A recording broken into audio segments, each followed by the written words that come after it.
Hi, కెనడాలో మనం చేయబోతున్నాము బ్యాచులర్ వెజ్ పకోడీ. దానికి కావాల్సిన పదార్థాలు onion and potato and bajji మిర్చి అండ్ గ్రీన్ చిల్లీ అండ్ కరివేపాకు.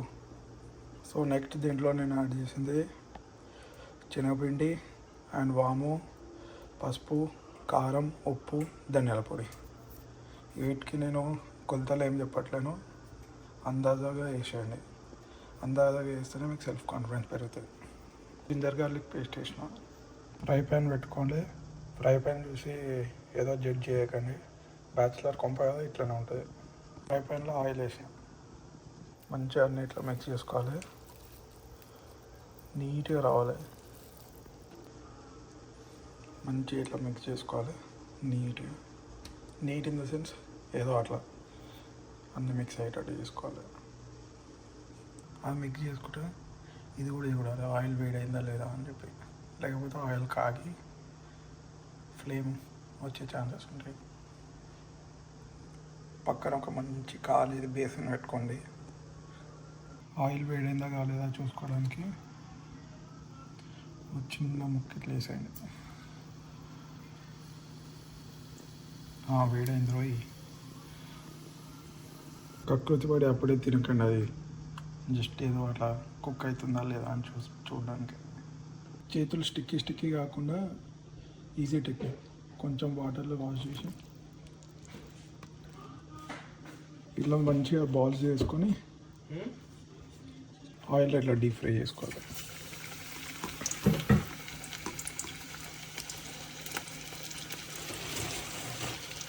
మన సౌండ్స్ వస్తే బయట నుంచి ఇగ్నోర్ చేయండి. బ్యాచులర్స్గా రోస్ట్ అంటారు.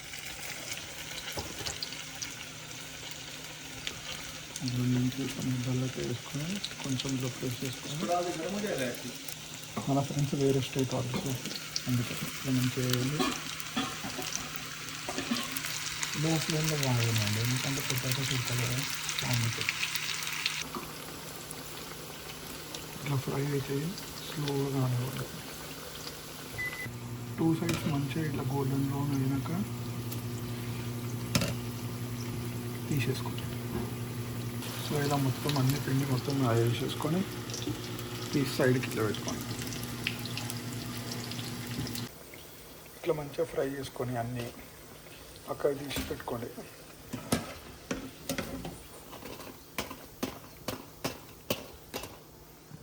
ఇట్లా తీసి పక్కకు పెట్టుకున్న తర్వాత నెక్స్ట్ ఇట్లానే తినవచ్చు చాయ్ తోటి, లేదా కావాలంటే దీంతో పాటు మేము ఒక కర్రీ చేసుకుంటాము, అది నెక్స్ట్ వీడియోలో చూడండి. Pakodi curry north India famous. So అది సర్ప్రైజ్ నెక్స్ట్ వీడియోలో చూడండి. ఇట్లనే ఇష్టం ఉంటుంది.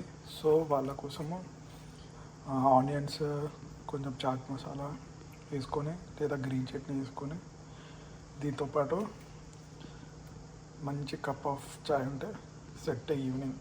ఇప్పుడు మాకు వింటర్ నడుస్తుంది, స్నోఫాల్ అవుతుంది. వీడియో వచ్చేసి కడికి కావాల్సింది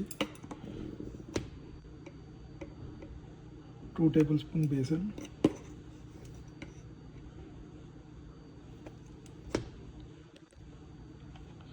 మంచి గడ్డ పెరుగు,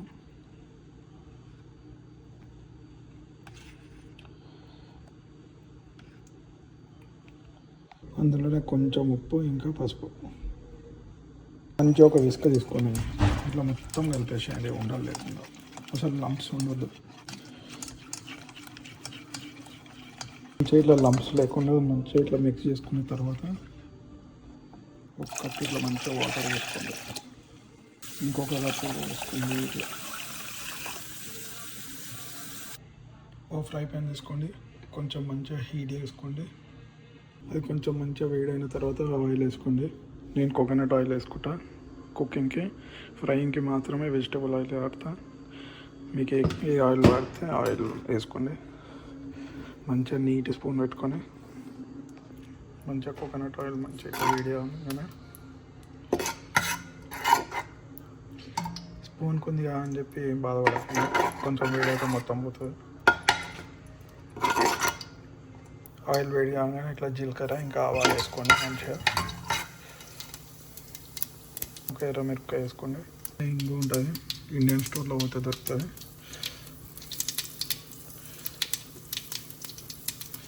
కొంచెం ఇంగు అట్లా కొంచెం కరివేపాకు వేసుకోండి. తర్వాత మిక్స్ చేసుకున్న ఇప్పటిదాకా బ్యాటర్ ఉంటుంది ఇట్లా పోసేసుకోండి మంచిగా.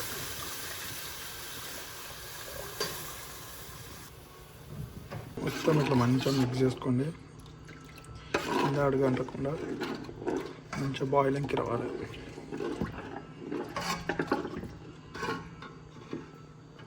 మంచిగా ఇట్లా బాయిలింగ్కి రావాలి. థిక్ అయిపోతుంది మంచిగా నీట్గా. సో ఇప్పుడు మీకు కావాలంటే సాల్ట్ అడ్జస్ట్ చేసుకోవచ్చు టేస్ట్ చేసి. సైడ్కి ఒక బాండీ తీసుకొని దాంట్లో మంచిగా ఒక స్పూన్ వేసి అదే ఆయిల్లో కొంచెం పచ్చిమిరపకాయలు, కొంచెం అల్లం వెల్లుల్లి, సూరి మేతి, కొంచెం కాశ్మీరీ రెడ్ చిల్లీ పౌడరు ఇట్లా కలిపేసుకోండి. దీన్ని ఇట్లానే తీసుకుపోయి దీన్ని వేసేసేయండి. మంచిగా కలిపేసుకొని నీట్గా ఇట్లా మంచిగా అవుతుంది.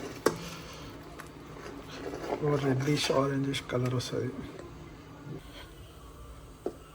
ఇప్పటిదాకా వేసుకున్న పోపు ఇట్లా మంచిగా వేడైన తర్వాత బంద్ చేసుకొని బాస్మతి రైస్ కానీ వైట్ రైస్ కానీ జీరా రైస్లో కానీ తినేస్తే సెట్గా. వేసుకున్న పకోడీలు ఉన్నాయి కదా, దాన్ని ఇలా కడీలో వేసుకొని కొంచెం సోక్ చేసుకున్న తర్వాత రైస్ మీద పెట్టుకొని తింటే చాలా బాగుంటుంది.